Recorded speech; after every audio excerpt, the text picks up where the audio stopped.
Hi everybody, welcome back to Community Highlights, where we interview Sacramento Comedy Spot improvisers about their improv lives. Thank you for joining us, Ellen. Absolutely, thanks for having me. Wonderful. Okay, so when did you start at the Comedy Spot? Oh my goodness, a long time ago. Probably over 10 years ago, whatever that would be. Yeah, long time. Yeah. I started taking classes and they couldn't get rid of me. I read on your bio on the website that you followed them from location to location. Mm-hmm. Yep. They used to teach the classes in the green room in the back of the theater. That was where the classes were. And that's where I started. And then they kept expanding and expanding. Great. And I kept following them. What originally got you into improv? I went to an Improv 101 grad show, and a friend of a friend was performing, and I went, and I'd never heard of it before. I had no idea what I was going to see, and I got done with it, and I thought, that looked absolutely terrifying. I need to sign up for a class. I was going to say, because Improv 101 grad shows are maybe not the pinnacle of doing improv. This one was. Wow. Hey, good to those people. That's awesome. Yeah. That's such a great thing, though, that you were like, it's scary, but I'm going to lean into it. Yes. I just thought it looked like a way to push myself, and that's the same. I've also taken the stand-up classes for the same. Wow. I know. Is that okay to say here? Not this kid. I have not taken the stand-up classes. And it was for the same reason. I was like, boy, That's awesome. If anything looks more terrifying than improv, stand-up is probably it. So I tried the classes, and it was super fun and a little bit terrifying. That's awesome. Yeah. Okay, so you're in a couple shows right now. I'm in 6 Degrees, where we do a Laurent format and develop relationships between characters. And I just recently got to join the cast of Stem Fatales. Super excited. And I'm also in Helix on Wednesday nights. Yeah. We're on a team together. Yes, we are. So I was thinking about like the Laurent, which is so character focused, and Helix, which is pattern focused. Do you find yourself like switching mindsets when you do each show? Do you feel like one has informed the other? That's a good question. Definitely both draw on the same skills. I think for me, the Laurent is really challenging. Like I'm still figuring it out, just because there's so much to pay attention to, and just keeping track of what's my name. But there's definitely some of the same skills. And then some of the things I need to work on are similar in both cases, like needing to heighten a character or, I think I was just looking through my notebook where I keep notes about things I need to work on, and every third page I say, I've like written in big letters, heighten, over and over and over and over again. So still working on it. Yeah, it's also definitely something that I am trying to work on in pattern. Yeah, because I think that like with narrative or like the Laurent, everything informs, which sometimes happens in montage or pattern based, that like things get carried through, but it's really necessary to like remember somebody's name because you're gonna have a relationship with them. Yes. Whereas sometimes in montage you're like, we edit and who knows. Yeah, exactly. Yeah, the choices you make, you are, for better or worse, you are in it to win it. But yeah, you do have to remember a lot, and but it's super fun for that reason. I think it's just, we had one show, 6 Degrees, where we sort of all at the same time realized that we'd maybe made our family relationships a little too close, and we're like, whoa, help! But we managed to make it work, and it was a fun show, and the audience laughed along with us when we figured that one out. Was that the show where there was a lot of massaging going on? No, that was a different show. Yeah, that was a different show. We did have a lot of massaging in a recent show, but Hannah was like oh my gosh, I almost fell asleep on stage. She was like giving me this elbow back rub thing. It was like amazing. Good job, Hannah. Yeah. And Stem Fatales has a format that I believe they made for the show, correct?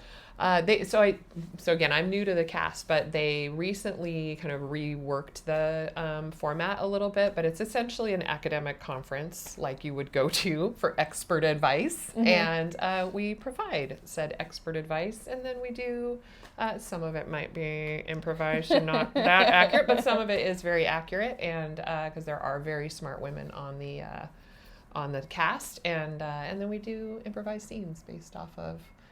So, yeah. It's not legal advice. Don't take it as... I would not. No. I think it's been said, there might be disclaimers people sign. If you're taking our information, I think at a Helix night a while back, someone gave some sort of information in the introduction, and it wasn't accurate. And we decided, well, if this is where you're coming for like really solid, accurate information, that might not be, just double check. That's all we're saying. Anything we say on stage, double check. So you're on Femme Fatales because you're also very smart and you teach.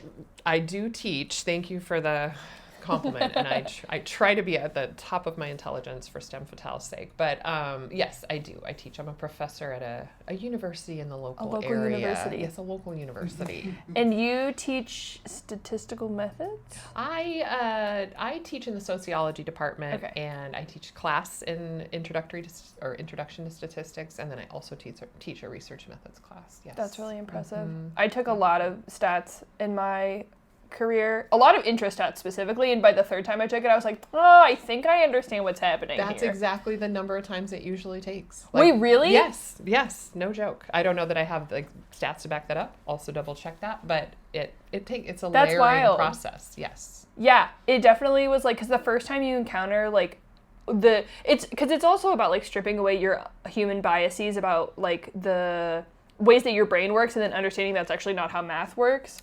Yes. So. Yeah. Wow. No, and some material I didn't really understand it until I was trying to prepare to teach it. So I'm getting a lesson ready and I'm like, oh, that's why that works. So it definitely is not. Sometimes I think folks feel like if they encounter something in math or statistics and it doesn't make sense right away, they think it's them because they're such a sort of, what's the right word? Like not being a math person is kind of a verbiage that's out there. But it's not you. We can all be math people. Just sometimes the math needs a little time to warm up to us. Yeah, it's like a different way of thinking. Mm-hmm. Do you feel like you have skills that you use when you teach or understand statistics that carry over to improv and vice versa? Definitely vice versa. I mean, that was part of the benefit. When I signed up for improv in the first place, I was like, I think a lot of people do that, right? To help at work, whatever work might be. So for me, definitely in my job, I think my students appreciate that I have put some time and energy into thinking quickly on my feet. And so yeah, I think that helps with my teaching. And then, yeah, I think that mostly improv has just really helped me at work. That's awesome. Yeah. Yeah, that's great. So you talked about things that you feel like you want to work on, like in your notebook. Do you feel like, well, I know an improv skill that I feel like you have, but do you feel like you have strong improv skills in certain areas? Oh, thanks. I mean, I hope. I definitely, I'm getting better after 12 or 13 let me years. She comes to shows that are not Helix shows with a notebook and takes notes. I always have my notebook. Well, student of the craft. I'm writing down pattern ideas, and I'm starting to try to learn to try to keep track of patterns without writing them down. Heck yeah. Remember them on your fingers, that whole thing. So yeah, I keep working on it, trying to just heighten, not just be myself. I think that's another one I want to work on. I feel that. Yeah, have a little more emotion. I think that's part of the problem with heightening emotion is, it's just improv as therapy, trying to figure out what is an emotion. Feeling things. Yes. I feel like in so many scenes, I have seen you just give your all to support somebody on stage. Like they come out with a pattern and you're like, and we're going to make this work. Thank you. I definitely try to do that. Yes, and the heck out of it. Your cat scene the other night was so great. Anyway, sorry. Thank you. I don't know if I can fangirl for a second, but yeah. I was a kind of a crusty outdoor cat. You were a very crusty, very worldly outdoor cat with an amazing French accent. Thank you. You'd been around. Heard the wolves howl at night or whatever you said. Yeah, I have no idea. Our Helix team likes to set a very specific goal for ourselves before we go on stage, and I feel like that's been really helpful. Oh yeah, definitely. Because it just allows me to focus on one thing. And so in that show, I was like, I'm gonna play a character, and then I did. Yeah. Because I feel like I just so deeply want to get better at this, and there are so many ways and avenues I could take, and so Helix is the skill building place, and then choosing one skill, I'm like, then I'm not as overwhelmed. That makes a lot of sense. Because at any given time, there's about 10 skills that we could be, working on, right? So if you don't pick one or two, I think that makes a lot of sense. I think it was your idea for us to sort of think about that. It was. Not ever, the origin of that whole idea ever, but for our team in particular to try to do that was great. Wow. Good job, Adara. I had a good idea. 100%. I forgot. And I was like, oh yeah, and I think this was a really great idea. So whoever proposed that... It was me, apparently. It was Like, that tracks. I'm sure I stole it from Tessa or Lacey or somebody. Okay, so you brought a game for us to play today. I did. I just recently learned this game, and you had heard of it, so that's great. Called, what did I say? It was called I Can Explain That, right? And so one person tells the other person that I saw you, last week. I think I saw you somewhere doing something, maybe doing a couple of things. Yeah. And then the other person says, I can explain that, and then explains why they would have been doing those things. You justify it. Yeah, you justify, basically, working on a justification. Okay, cool. Let's play this game. Okay. You can give me the thing first, and I will justify, and then we can swap. Okay. Let's see. Last week, Adara, I'm positive that I saw you down by the river. You were doing somersaults along the river next to adjacent in the mud, somersaulting pretty continuously, and impressively so. And then I saw a coyote ran by, and you hailed it and said, "Good day to you." And then continued with your somersaults. I'm so happy that you caught that slice of my life. It makes me seem really cool. It's so funny. So I'm preparing for a Tough Mudder in Alaska. Yeah. And they have one of the best ways to go under those electric wires is by doing somersaults. And they also encourage you, you're really in the Alaskan wilderness, and they encourage you to kind of befriend the natural environment if you can. And so I've been really working on the local coyote population, becoming, one with them, living with them, eating with them, swimming with them. I was at the grocery store the other day, and I saw that you were just taking jugs of milk and just loading them into your cart. And you opened a bag of Cheetos, and you dumped it all over the cart, and you said, "This is just a good mix." I can explain that. I have recently been really going all in on dairy. I went through a period... I'm so sorry, that's so disrespectful. No, it's fine. I went through a period where I thought I was lactose intolerant, but it turns out, luckily for me, I'm not that much. They're free. Yeah, so I just have been really going all in, and they were having a sale on the milk with no limit, and so I did. I just threw it all in there. The Cheetos were really just an inspired decision afterwards, because there was just a lot of, I thought that milk's going to need something to stick to once it gets inside. Yeah, so totally. That was the decision with the Cheetos. Yeah. Do you feel like you'll be expanding to other dairy products, or we're a milk household right now?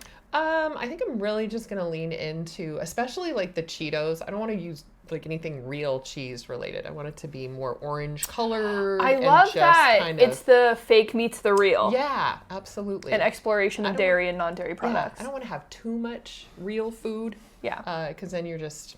I don't know, your system's going to overload, so I have to keep it balanced with some sort of chemical, saturated food, and then some sort of real food.